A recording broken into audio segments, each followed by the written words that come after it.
초록우 산어린이재단에 매달 소정의 금액을 후원하게 되었습니다. 이 모든 게 구독자, 시청자님 덕분입니다. 구독과 좋아요 감사합니다.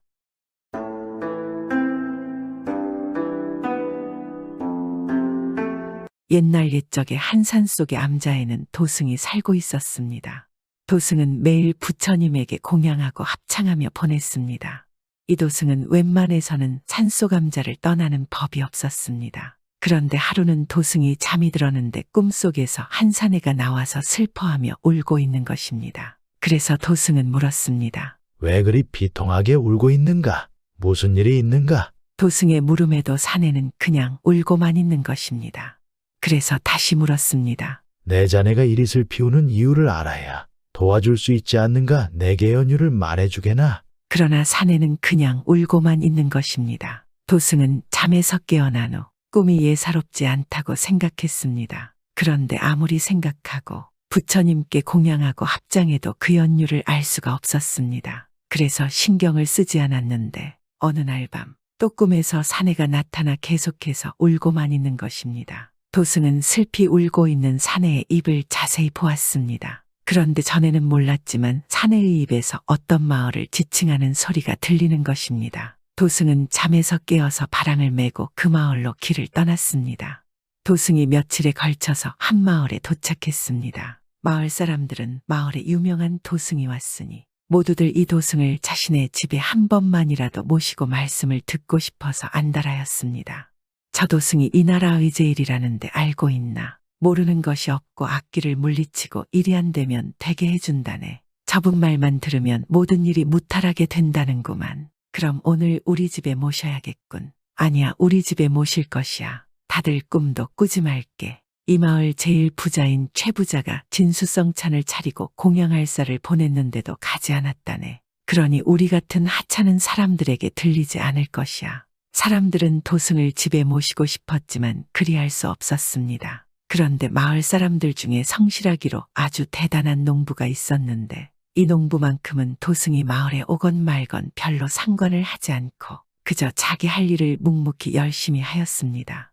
이 농부는 오직 자신이 잘 되는 것은 성실하게 일하는 것이라 생각을 했습니다. 그렇다고 성품이 나쁜 것도 아니었습니다. 정도 많고 어려운 사람들도 곧잘 도와주기도 했습니다. 그런데 그런 농부가 일을 마치고 집으로 돌아가는데 웬 스님이 길을 걷다가 돌부리에 걸려서 넘어지는 것이었습니다.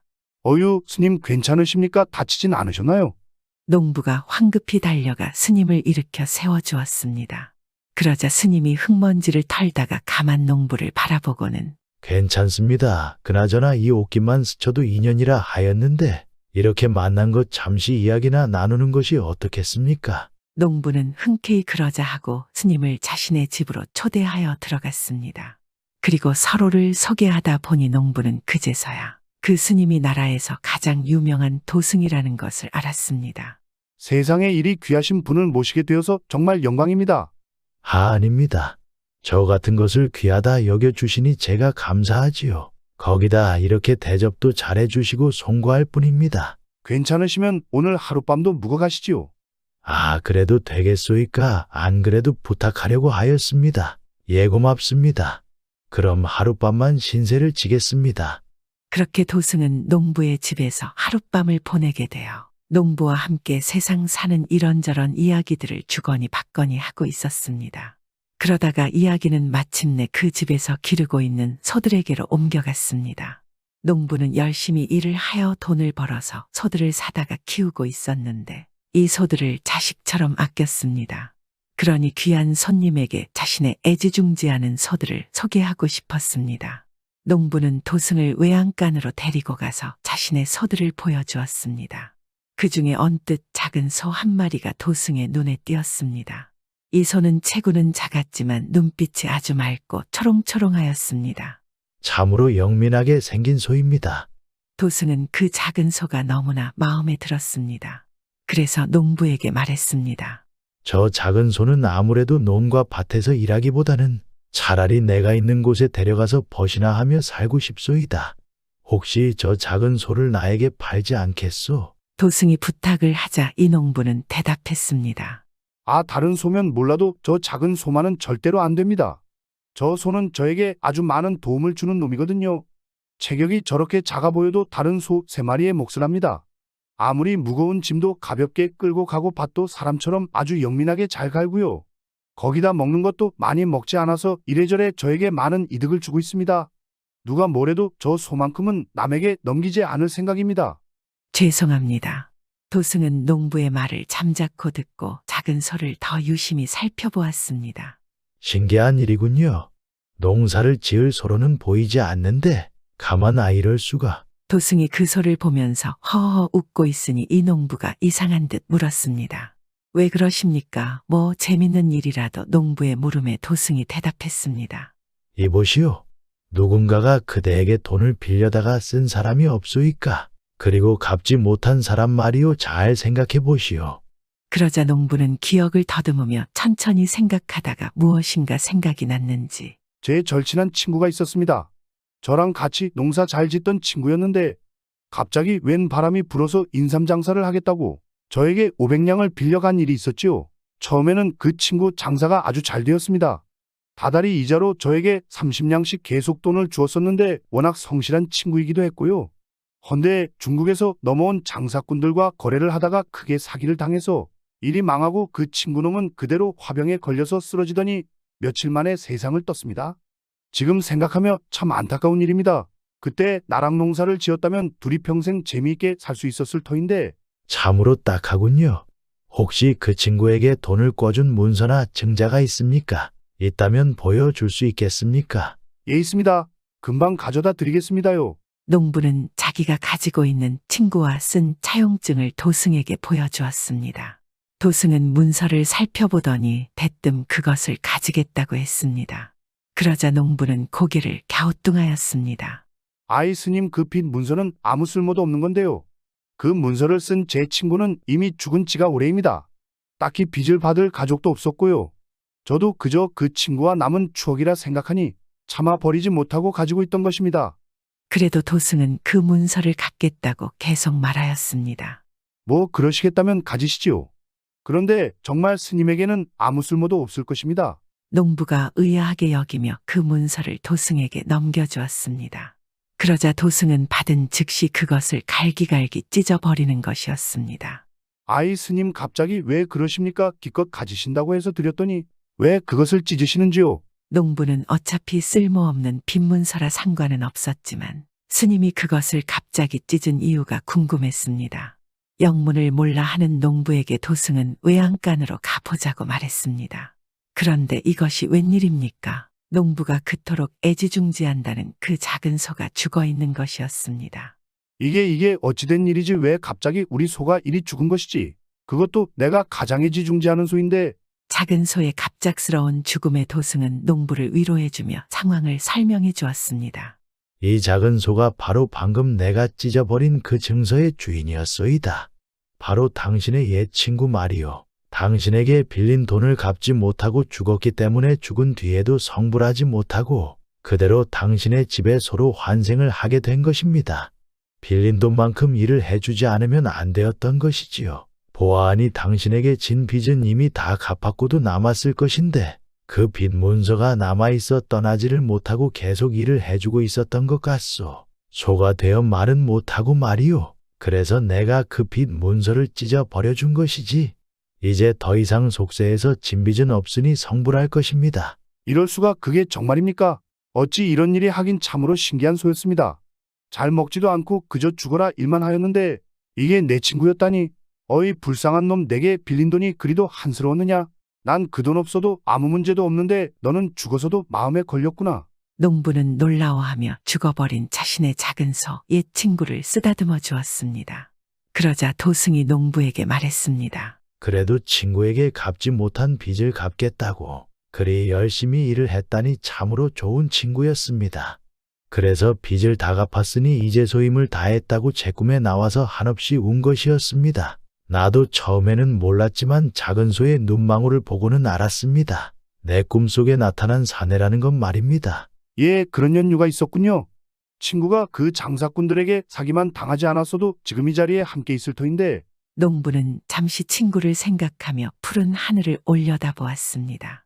마치 친구가 하늘에서 인사를 해주고 있는 듯하였습니다. 그리고 농부와 도승은 집으로 돌아와 각기 방으로 들어가서 잠을 청했습니다. 그리고 다음 날 도승은 농부의 집을 떠났고 다시 함자로 갔습니다. 그 이후 도승의 꿈속에는 사내가 더 이상 나타나지 않았습니다.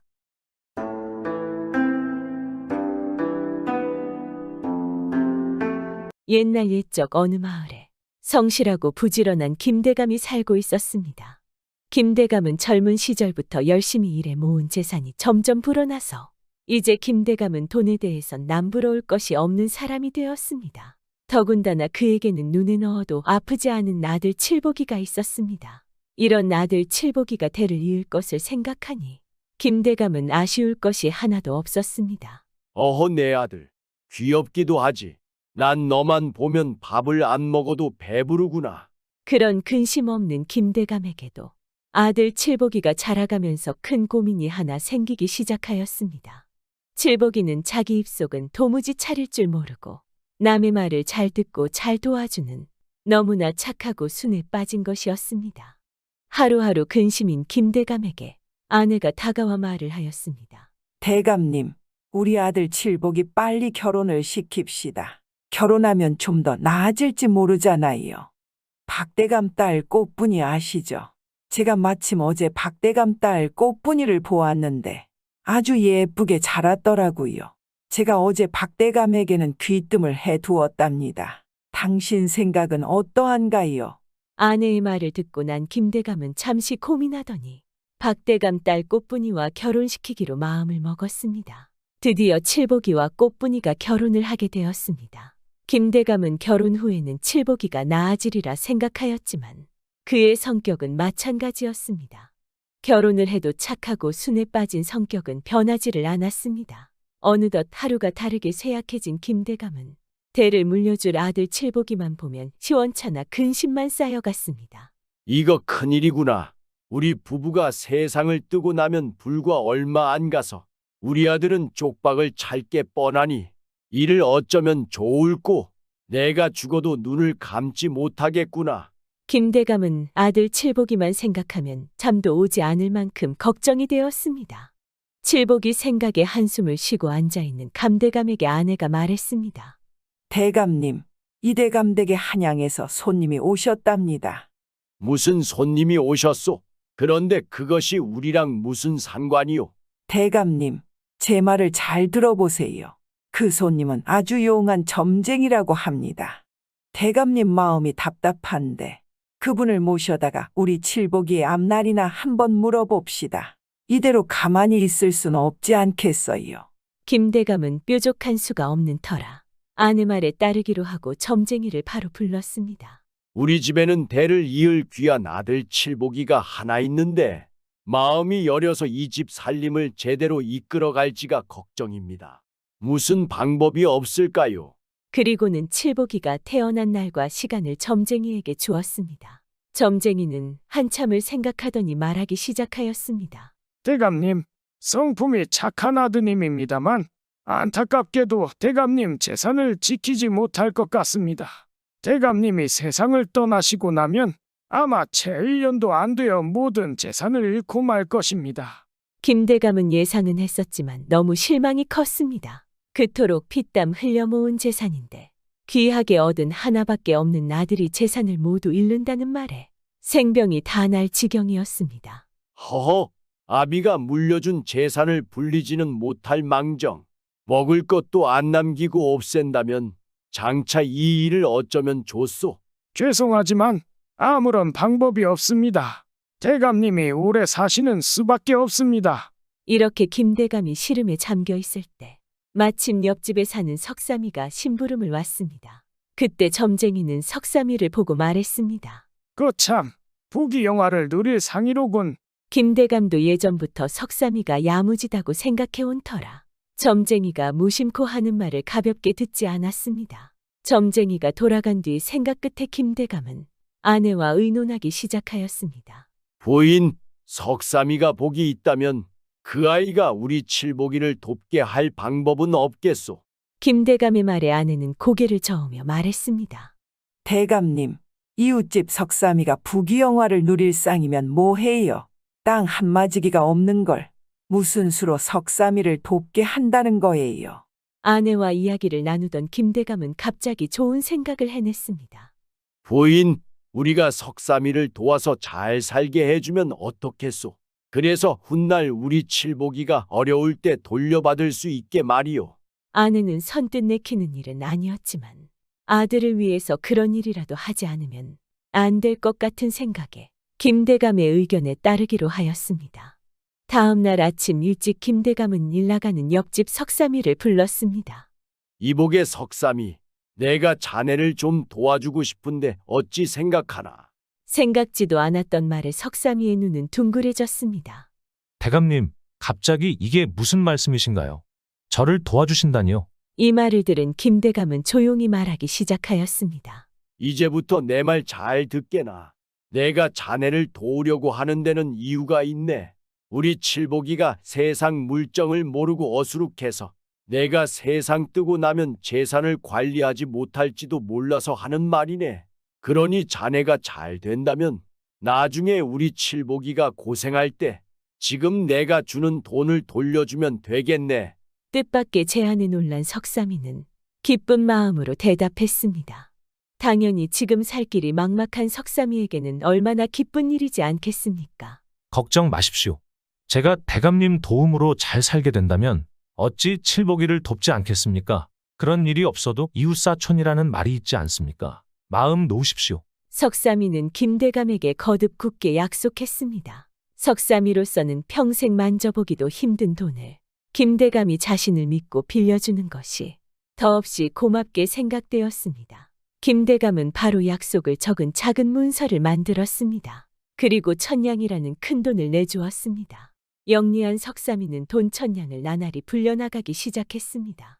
일단 늘어나기 시작한 재산은 하루가 다르게 불어나기 시작하였습니다. 그러던 어느 날 김대감은 자신이 얼마 살지 못한다는 것을 알고는 며느리를 불렀습니다. 며느라, 너가 시집 올 때 가져온 양단 저고리를 이리 가져오너라. 아버님, 저고리는 갑자기 왜 찾으시는 거예요? 이유는 묻지 말거라. 내가 저고리에 할 일이 있구나. 며느리는 영문을 물으면서도 시아버지의 분부에 따랐습니다. 다음 날 저고리를 되돌려주면서 김영감은 며느리에게 신신당부를 하였습니다. 며느라, 시집 올 때 가져온 옷은 죽을 때까지 간직하는 것이다. 그러나 살다 보면 혹 생활이 너무 어려워서 이 옷을 팔게 될는지도 모른다. 만약에 그런 일이 있더라도 이 저고리 동정만은 꼭 떼내고 팔도록 해라. 내 말을 명심해서 기억해 두기를 바란다. 동정이라 함은 저고리깃 위쪽에 다는 흰색의 긴 헝겊이지 않겠습니까? 며느리 꽃분이는 도저히 무슨 말인지 알 수 없었으나 더 이상 묻지 않고 대답하였습니다. 네, 알겠습니다, 아버님. 며느리에게 신신당부의 말을 하고 난 얼마 뒤 김대감은 세상을 떠났습니다. 그리고 얼마 되지 않아 아내도 세상을 떠나게 되었습니다. 당연히 김대감의 큰 재산은 칠복이에게 물려지게 되었습니다. 이 소문은 금방 퍼져 칠복이의 주위에는 돈을 얻기 위해 몰려드는 사람이 끊이지 않았습니다. 여복의 칠복이, 쌀이 없어 애들이 굶고 있다네. 조금만 좀 도와주게. 아이고 그렇게 어려우시다면 당연히 드려야지요. 하며 마음씨 착한 칠복이는 사람들을 절대 빈손으로 돌려보내지 않았습니다. 어느덧 많던 재산이 물이 새듯 조금씩 줄어갔습니다. 몇 년이 안 돼서 칠복이는 땅 한 떼기 없이 하루하루 끼니를 걱정하는 비참한 처지가 되고 말았습니다. 여보, 팔 것이 조금 남아있어. 돈 벌 궁리도 못하는 칠복이는 집에 있는 물건들을 하나씩 가져다가 팔면서 생활을 했지만 나중에는 다 없어지고 말았습니다. 남은 거라곤 칠복이의 아내가 시집 올 때 가져온 양단 저고리가 전부였습니다. 여보, 저고리라도 팔아야 아이들에게 죽이라도 먹이지 않겠소. 안 돼요. 이 저고리는 아버님이 죽을 때까지 간직하라고 하셨어요. 그러나 칠복이는 막무가내로 저고리마저 들고 가려고 하였습니다. 잠깐만요. 정그러시려면 동정이나 뜯어내고 가세요. 아버님의 유언이에요? 그 말에 칠복이는 저고리에서 동정을 떼어냈습니다. 그러자 동정 속에서 왼 쪽지 하나가 나왔습니다. 그것은 바로 김대감이 석삼이에게 천냥을 빌려주었다는 빈문서였습니다. 이게 어찌된 일일까요? 김대감은 며느리 동정에 석삼이에게 천냥을 빌려주었다는 문서를 넣어둔 것이었습니다. 이제야 며느리 꽃분이는 시아버지의 깊은 뜻을 알게 되었습니다. 고마우신 아버님, 이런 때를 미리 생각해 두었던 것이었네요.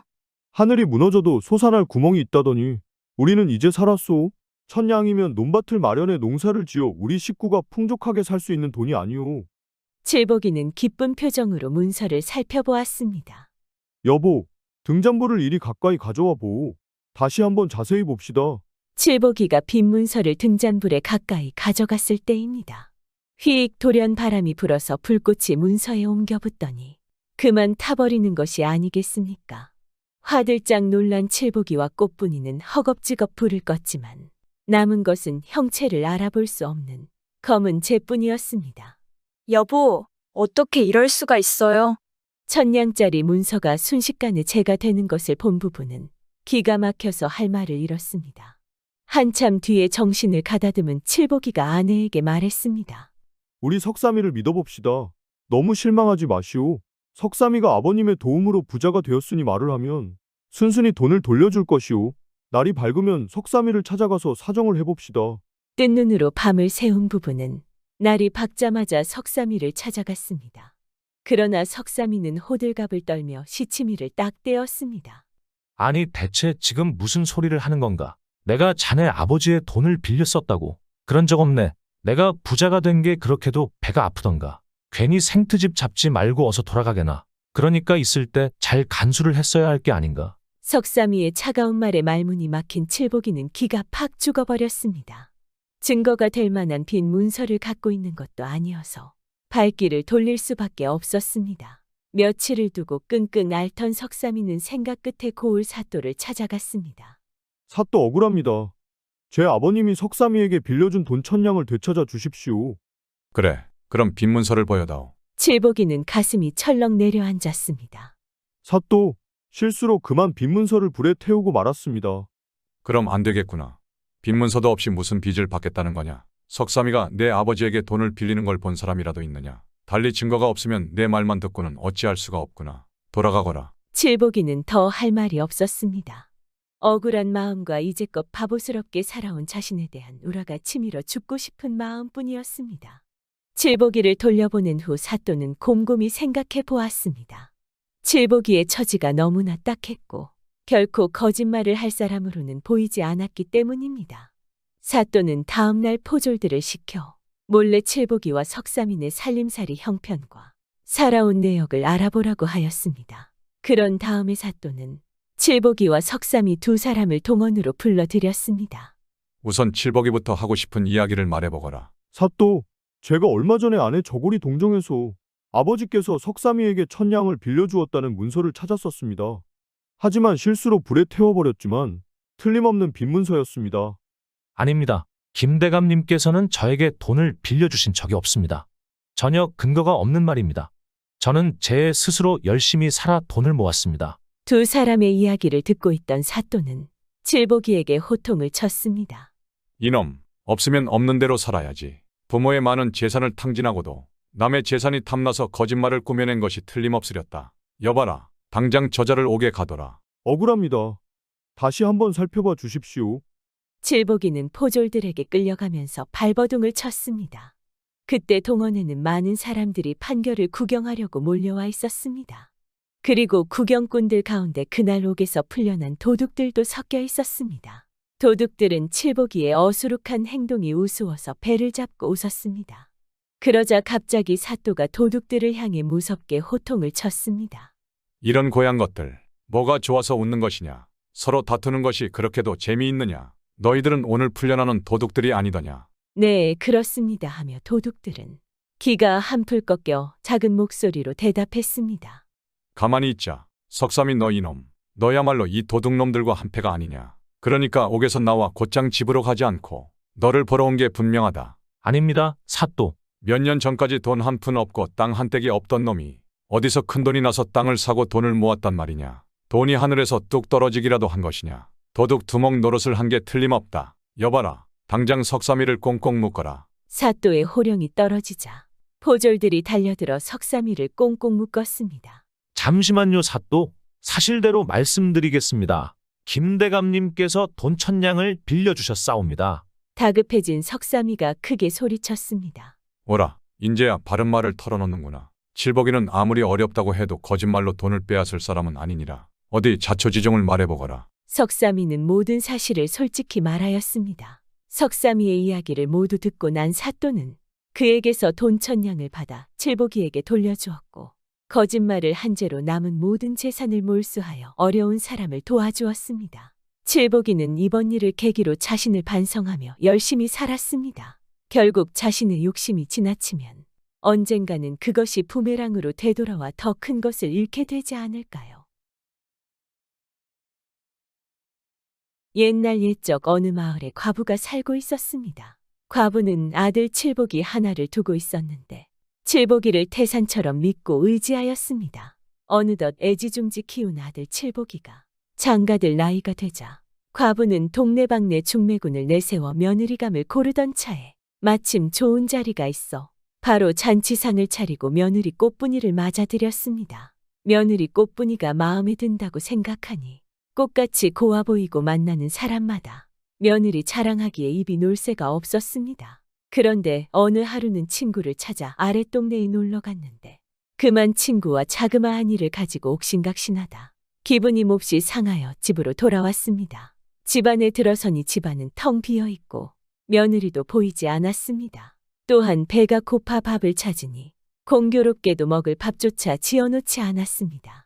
이때 밖에 나갔던 며느리 꽃분이가 들어오면서 어머니, 저녁에 오시겠다 하시더니 왜 벌써 오셨어요? 라고 하는 것이었습니다. 가뜩이나 성이 머리끝까지 오르던 차에 며느리가 이렇게 말을 하니 시어머니 즉 과부는 펄쩍 뛰며 소리를 질렀습니다. 그래, 내가 내 집으로 온 것도 잘못이냐? 이 시어머니가 보기 싫거든. 당장 나가거라. 며느리 꽃분이가 깜짝 놀라 웬일로 그리 노여워하시냐고 물으니 시어머니는 획 돌아 앉아 더 대답도 하지 않았습니다. 이때부터 시어머니는 꽃분이가 밉다고 생각하니 나중에는 며느리 발뒤축이 둥근 것마저 미워지기 시작하였습니다. 그리하여 꽃분이를 구속하면서 때리고 욕하는 데다 매일 나가라는 소리가 매를 맞는 것보다 더 괴로워 꽃분이는 눈물로 하루하루를 보냈습니다. 그래도 꽃분이는 남편 칠복이를 믿고 살아가려고 모든 것을 참고 참아 나가는데 나중에는 효자인 칠복이마저 자기를 나무라니 꽃분이는 더는 살 길이 없어 시집에서 뛰쳐나와 엉엉 울면서 본가로 돌아갔습니다. 이를 본 꽃분이 어머니가 달려와 통곡하는 그녀를 붙잡고 웬일인가 물으니 꽃분이는 서름의 목이 메어 흑흑 느끼며 자초지종을 설명하였습니다. 그 사연을 듣고 난 어머니도 사돈댁과 사위의 처사에 너무도 통분하여 땅을 치며 우니 온 집안이 울음소리뿐이었습니다. 그 울음소리를 듣고 앞집에 사는 꽃분이의 삼촌이 달려와 묻기 시작하였습니다. 모든 사실을 알게 된 삼촌은 화가 나기 시작하였습니다.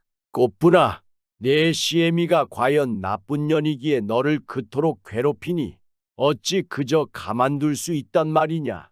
덕은 덕으로 갚고 약은 약으로 친다 했거니 내 시키는 대로만 하면 그 시애미가 석 달이면 자기 죄를 못 이겨 죽어버릴 것이다. 꽃분이는 시어머니만 생각하면 이가 갈리는지라 자기 삼촌의 말에 머리를 번쩍 들고 물었습니다. 삼촌, 어떻게 하면 되나요? 그리하니 삼촌은 여차여차하게 하라고 일깨워주면서 사흘 후에 집으로 돌아가라 하였습니다. 삼촌이 시켜준 대로 사흘이 지난 후 꽃분이는 시어머니가 계시는 시집으로 돌아갔습니다. 방문을 열고 들어서니 시어머니가 가마목에서 잔일을 하고 있었습니다. 꽃분이는 삼촌의 말대로 허리를 굽히며 얌전한 목소리로 시어머니에게 편히 쉬라고 하면서 자기가 가마목에 들어 앉아 일을 하였습니다. 밤이 되면 시어머니 이부자리를 펴드리고 이웃집에 일이 있어 갔다 오면 시어머니가 즐겨하는 음식들을 자기는 먹지 않고 꼭꼭 가져다 드렸습니다. 며느리가 자기를 어마어마하게 받드는지라 시어머니의 마음도 차츰 변해갔습니다. 이웃집에 나가보아도 자기 며느리처럼 인사범절이 있는 며느리가 없고 자기 며느리처럼 시부모와 남편을 공경하는 며느리가 없는 것처럼 느껴졌습니다. 그리하여 시어머니도 다시 꽃분이를 아끼고 사랑하는 것이 친딸보다 더 극진하였습니다.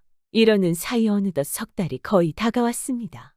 꽃분이가 생각하니 삼촌이 말씀한 시어머니가 죽을 날이 이제 하루밖에 남지 않았습니다. 꽃분이는 시어머니에게 볼 일이 있어 본가에 다녀오겠다고 하며 삼촌을 찾아갔습니다. 꽃분이는 삼촌을 보자 삼촌, 제가 다시 경험해보니 제 시어머니 같으신 분이 이 세상에 더는 없는 것 같아요. 제발 돌아가시지 말게 해주세요. 삼촌은 자초지종을 다 듣고 무릎을 탁 치며 크게 웃더니 말을 하였습니다. 그러면 그렇겠지.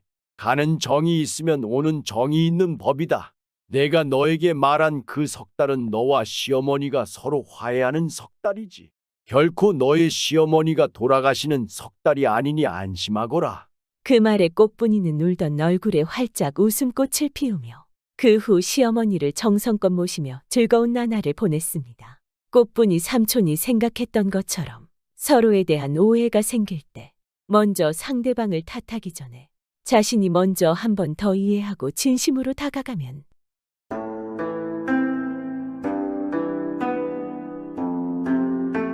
옛날 옛적 아주 먼 옛날에 돌쇠라는 청년이 백두산에서 살았습니다. 돌쇠는 아주 성실하고 성품이 고운 사내였습니다. 비록 척박한 백두산에서 살았지만 열심히 농사짓고 누구보다 더 밭을 일구었습니다.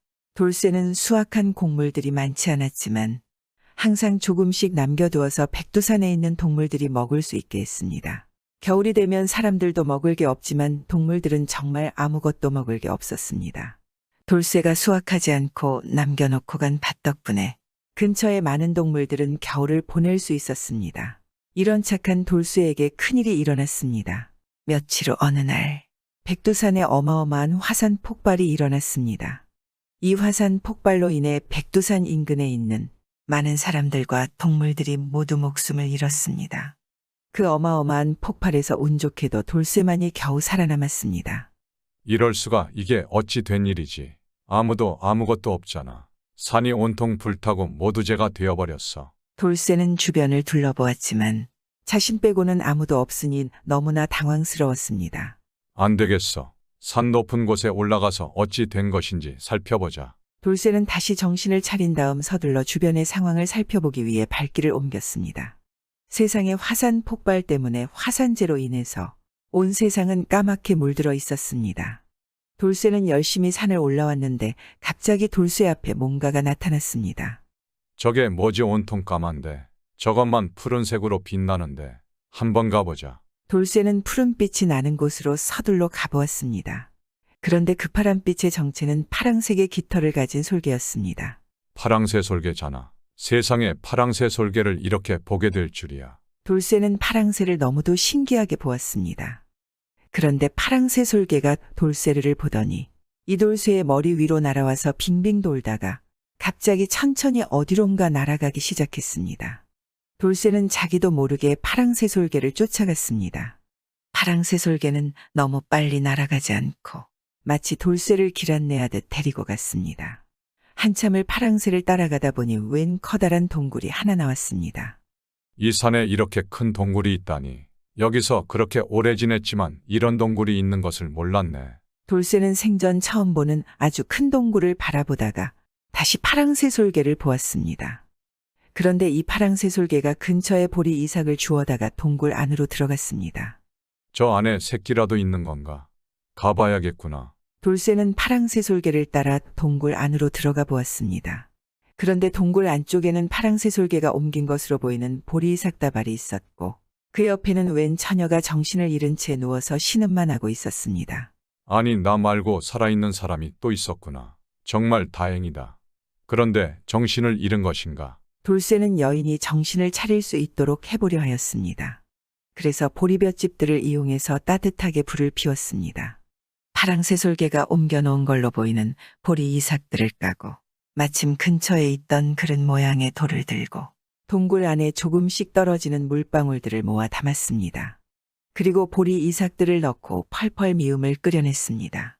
뭐라도 먹으면 기운을 차리고 정신이 들지 않을까? 돌쇠는 끓인 미음을 후 불어서 식힌 후에 처녀의 입에 계속해서 넣어주었습니다. 그러니 처녀는 점차 기운을 회복하는 듯 하였습니다. 얼굴색은 먹기 전보다는 좋아진 것 같은데 정신이 들지는 않는구나.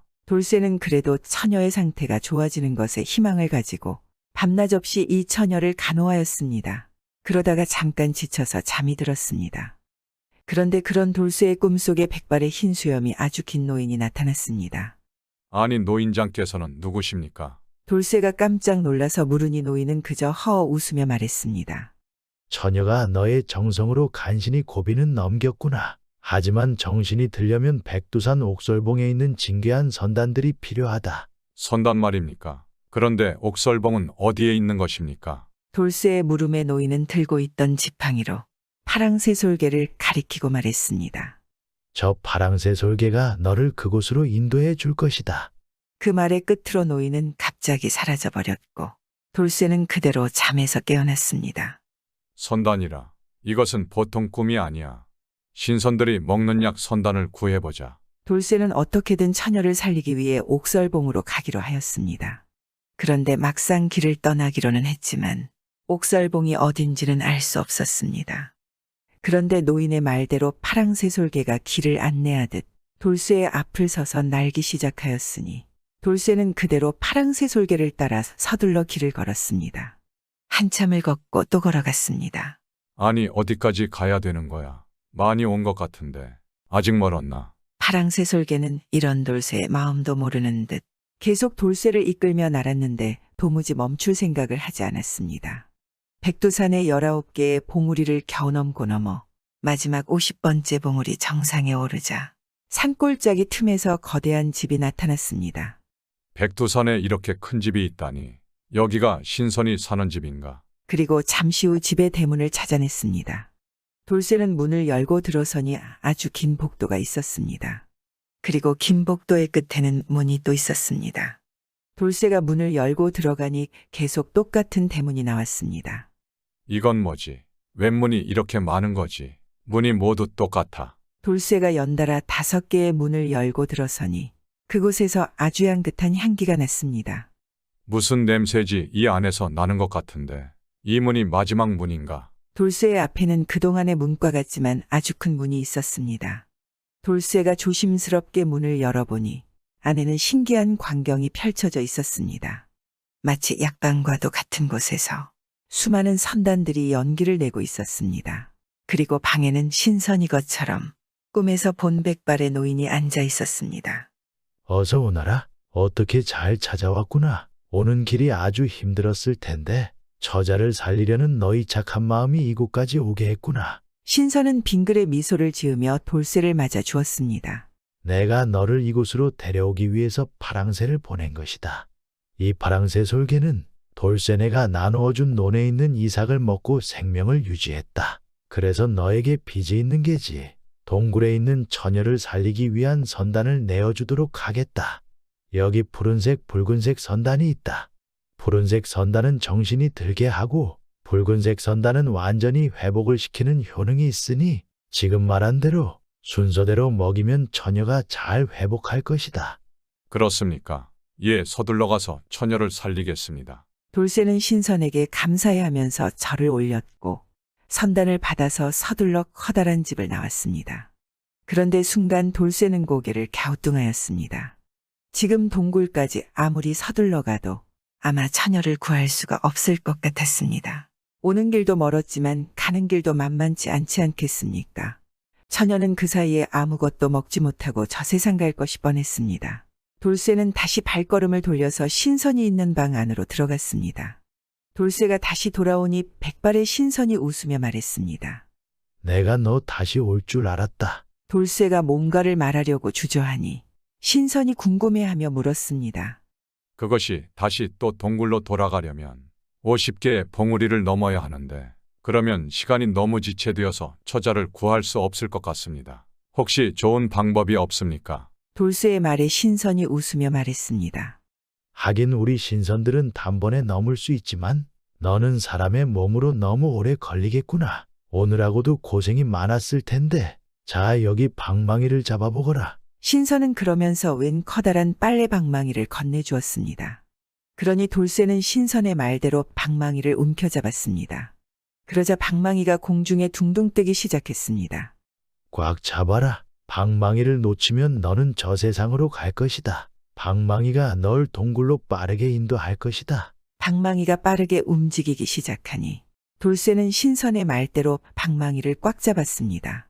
돌쇠는 순식간에 신선의 집을 빠져나왔고 하늘을 날아 처녀가 있는 동굴에 아주 빠르게 도착했습니다. 그리고는 서둘러 신선이 준 선단을 순서에 따라 물에 풀어서 처녀에게 먹였습니다. 처녀는 주는 순서대로 선단을 받아먹고는 금세 정신을 차리고 이게 어찌 된 일입니까? 제가 왜 여기에 있는 거죠? 도련님은 누구십니까? 처녀가 영문을 몰라하며 물으니 돌쇠가 친절하게 처녀에게 자초지중을 설명했습니다. 이리이리해서 저리저리 된 것입니다. 세상에 고마워요. 저 때문에 그런 엄청난 고생을 하셨군요. 제가 덕분에 살았습니다. 처음 보는 사람한테 이렇게까지 은혜를 베풀어 주시다니. 정말 도련님은 하늘이 보낸 분이 아닐까요? 별거 없습니다. 눈앞에서 사람이 죽어가는 것을 보고서 그냥 지나치는 것이 어찌 사람도리이겠습니까? 너무 개의치 마시고 몸 회복해야 하니까 일단 푹 쉬세요. 제가 어떻게든 먹을 것을 구해보겠습니다. 아니에요. 이런 힘든 상황에서 자신을 돌보기도 힘든데 생면부지인 사람을 도운다는 것은 아무나 할 수 있는 일이 아닙니다. 제가 몸이 쾌차하는 대로 이 은혜를 꼭 갚겠습니다. 정말 살려주셔서 고맙습니다. 그러자 돌쇠가 처녀를 보며 궁금한 듯이 물었습니다. 그나저나 낭자는 어찌하여 이렇게 정신을 잃은 것이오? 저는 갑자기 백두산의 화산이 터지는 걸 보고 있다가 땅이 갑자기 하늘로 올라섰고 그 뒤에는 기억이 전혀 없답니다. 그리고 나서 이렇게 눈을 뜬 것이에요. 그렇구려. 내가 백두산 주위를 모두 흩어보았지만 저와 낭자만이 살아있는 것 같구려. 안타까운 일이지만 낭자의 가족들도 피하지 못했을 겁니다. 그래도 낭자가 살아있다는 것은 하늘의 도움 아니겠소. 그러니 슬퍼하지 마시오. 그리고 며칠 후 처녀는 완전히 회복하였습니다. 그렇게 화산 폭발에서 유일하게 살아남은 돌쇠와 처녀는 함께 커다란 동굴에 불을 피우고 근처 산을 돌아다니며 먹을 것을 구해다 먹으며 살아가기 시작했습니다. 두 사람은 금세 정이 들고 혼인을 하였습니다. 화산 폭발로 남아있는 먹을 것이 별로 없었으나 돌쇠를 도와주었던 파랑새솔개가 이 부부에게 보리 이삭들을 날라주었으니 보이삭들을 동굴 앞에 그득하게 자라게 되었습니다. 화산재가 땅에 영양분을 잔뜩 준 탓인지 보리 이삭은 순식간에 싹을 틔우고 잘 자라갔습니다. 파랑새솔개는 보리가 수확할 때까지 열심히 이삭을 전해주고는 뒤로는 어디론가 사라져서 한동안 보이지 않았습니다. 그리고 몇 년 후 파랑새솔개가 다시 찾아왔을 때는 동굴 앞에 보리밭에 보리들이 전보다 몇 배 풍성하게 자라 있었으니 그것을 수확하고 있는 부부를 보며 파랑새솔개는 기분 좋게 짖었습니다. 그 뒤에도 파랑새솔개는 여러 씨앗들을 부부에게 건네주었으니 부부는 씨앗들을 다른 곳에도 심었고 어느새 검게 뒤덮인 산과 들의 여러 작물들과 식물들이 자라나기 시작했습니다. 그리고 식물들이 늘어나니 그것을 먹는 동물들도 하나둘 생겨났고 점차 백두산 주변은 원래의 모습을 찾기 시작했습니다. 그 부부는 자식도 아주 많이 낳아서 오래오래 행복하게 잘 살았으며 다시 살기 좋아진 백두산을 보고서는 주변의 다른 지역의 사람들이 이주해 오면서 백두산 주변은 동물과 식물 그리고 사람들이 많이 살게 되어서 예전의 모습을 되찾았다고 합니다. 이번 이야기는 한 사내가 미물에게까지 신경을 써주었기에 백두산을 다시 살렸다는 이야기이지 않겠습니까? 요즘 우리 주변에 많은 반려동물이 있습니다. 돌쇠처럼 백두산을 구하지 못하지만 우리도 돌쇠처럼 살뜰히 돌봐야 하지 않을까요?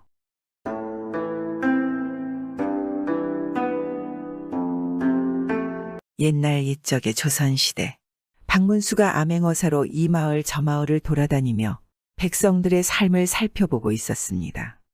그런데 하루는 박문수가 한 마을을 지나고 있는 중이었습니다.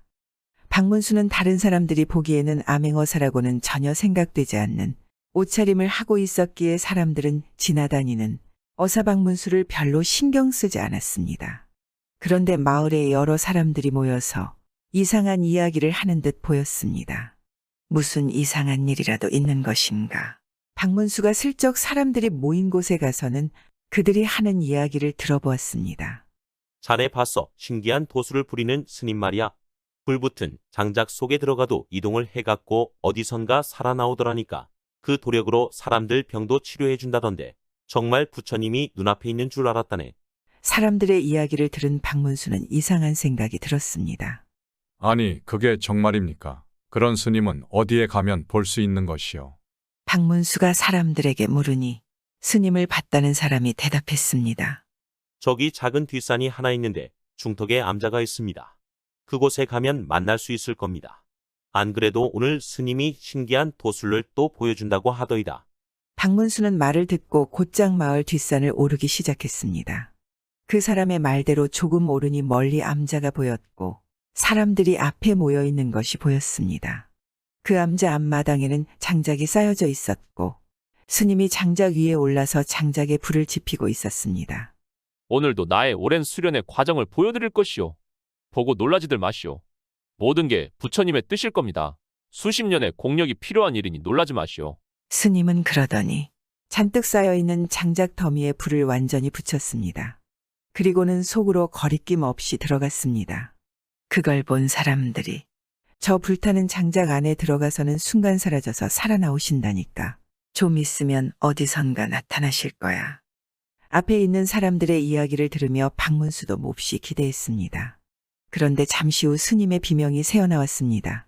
갑자기 스님이 소리를 지르기 시작한 것입니다.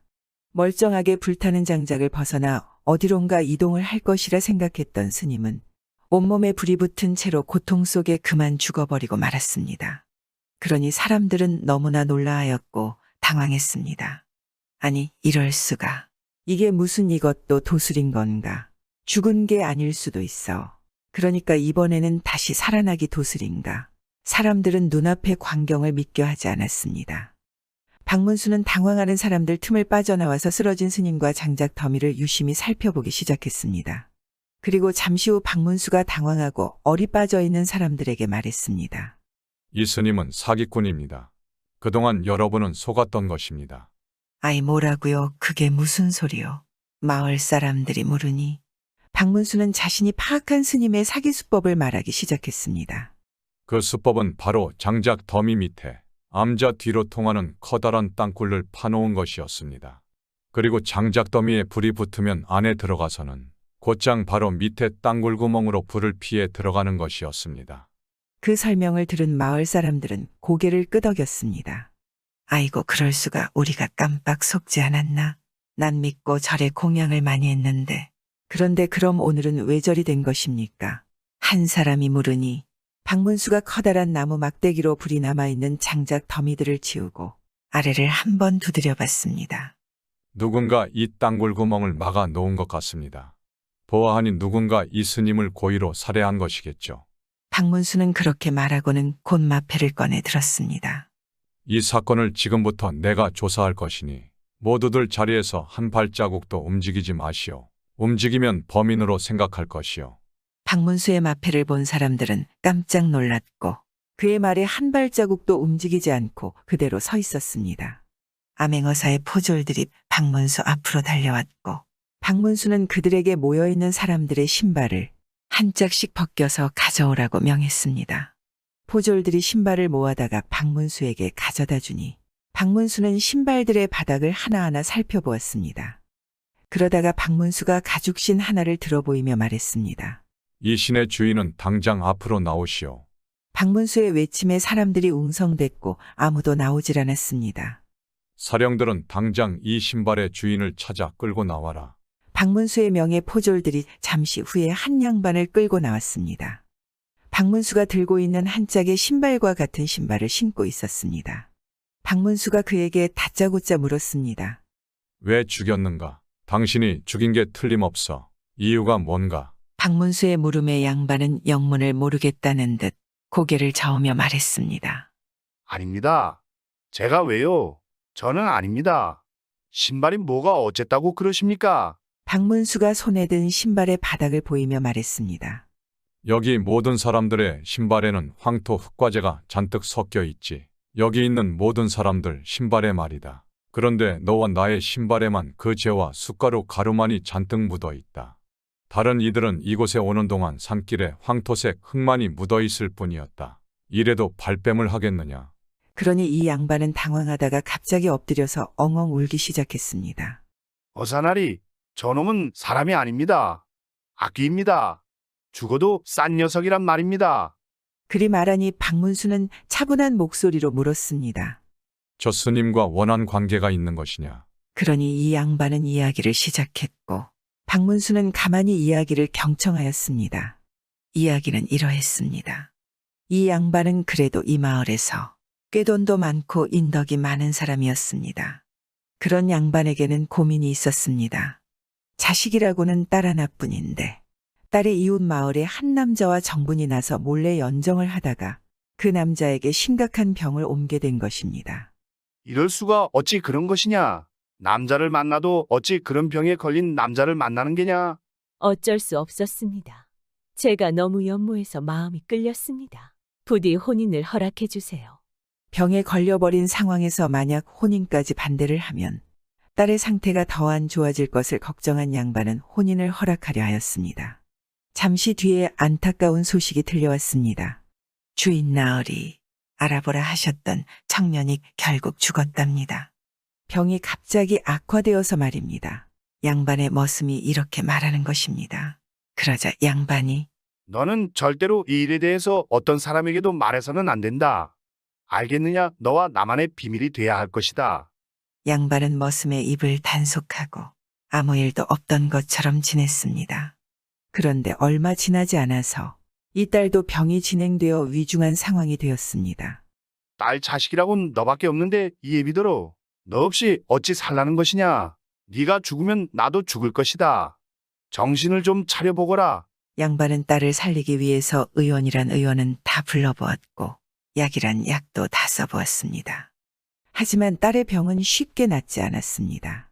그러다가 병을 잘 고친다는 한 스님의 이야기를 양반의 부인이 듣게 되었습니다. 저 뒷산에 암자에 계신 스님이 그렇게 병을 잘 고치신답니다. 우리 딸을 한번 봐달라고 청을 넣어보세요. 그렇게 부인은 말했습니다. 그게 정말이오. 알겠소. 내가 당장 모셔오겠소, 부인. 양반은 스님을 집으로 모시고 왔으니 이 스님이 바로 불에 타 죽은 스님이었습니다. 우리 딸아이의 병을 고쳐주십시오. 스님이 딸을 진찰해보고는 물었습니다. 내가 비슷한 병을 걸린 한 남자를 본 일이 있소이다. 그 남자는 너무 늦어서 치료할 수 없었으나 따님은 만약 병에 걸린 것이라면 아직 증상이 미약하니 못 고칠 정도는 아니오. 다만 써야 하는 약이 병에만 드는 약이라 확실해야만 효험이 있으니 내 확실히 알아야겠소. 왜 걸린 것이오? 스님의 물음에 양반은 딸을 살리기 위해서 어쩔 수 없이 숨겨둔 이야기를 다 하였습니다. 그러니 이 스님은 자신이 봐왔던 병임을 확신하고 자신이 가져온 약을 썼습니다. 그러자 정말로 이 딸의 병이 씻은 듯이 나았습니다. 고맙습니다. 스님 고맙습니다. 스님 이 은혜는 잊지 않을 것입니다. 양반은 수많은 재물을 스님에게 공양해 주었습니다. 스님은 그것을 가지고 절로 돌아가는데 그런데 그때부터 문제가 시작되었습니다.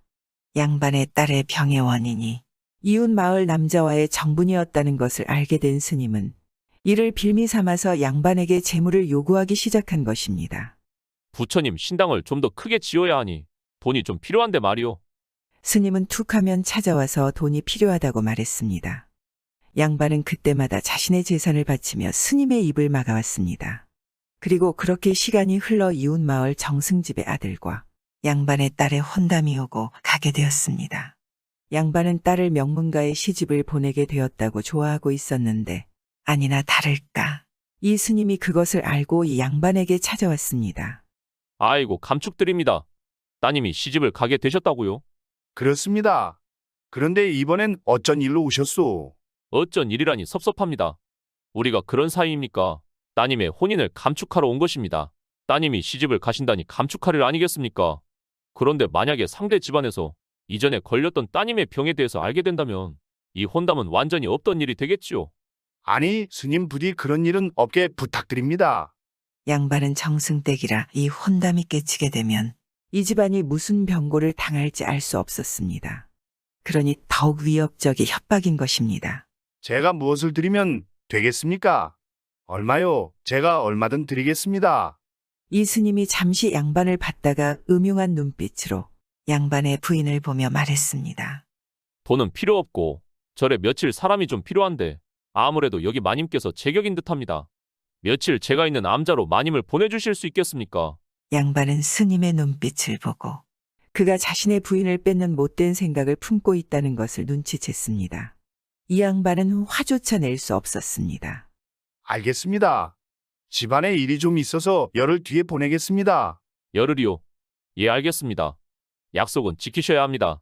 허튼 수작을 부리신다면 결과는 책임 못 집니다. 스님은 그렇게 말하고는 집을 나갔습니다. 양반은 일단 그렇게 스님을 보냈습니다. 양반의 부인 또한 눈물을 훔쳤습니다. 양반은 자신의 부인을 절대 보낼 수는 없다고 생각했습니다. 안 되겠다. 없애야겠구나. 저놈을 없애야겠어. 언제까지 일이 못된 놈에게 끌려다니며 욕을 볼 수는 없는 일. 거기다 돈도 아니고 내 부인을 내놓으라니. 그것은 절대로 아니 된다.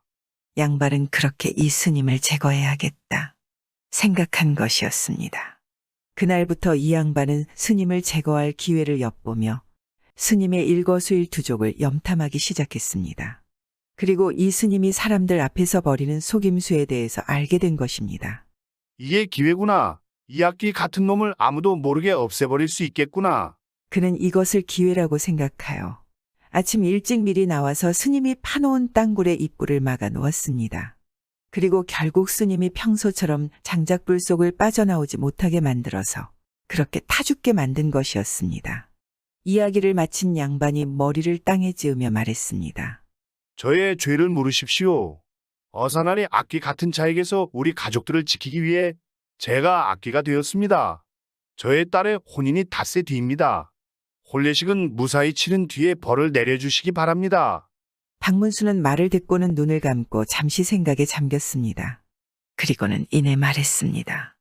부인을 지키기 위해서 어쩔 수 없는 일이었구나. 사람을 죽게 만든 것은 분명 크나큰 범죄임에 틀림없으나 그 사정을 들으니 나는 너처럼 하지 않을 것이다라고 내 자신 있게 말할 수가 없을 듯하다. 가족을 지키기 위한 가장의 어쩔 수 없는 일이라고 생각한다.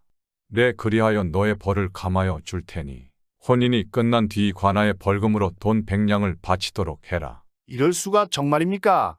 제 이 은혜를 어찌 갚겠습니까? 고맙습니다. 어사날이 고맙습니다.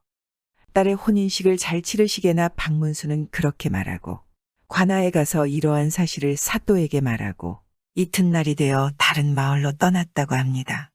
비록 큰 죄를 지었지만 박문수 또한 가정을 지키려는 가장을 어쩌지 못한 것입니다. 요즘 우리들의 가장들도 집안을 지키기 위해 얼마나 많은 고생을 하는지 자식들은 알아야 하지 않을까요? 구독은 공짜입니다.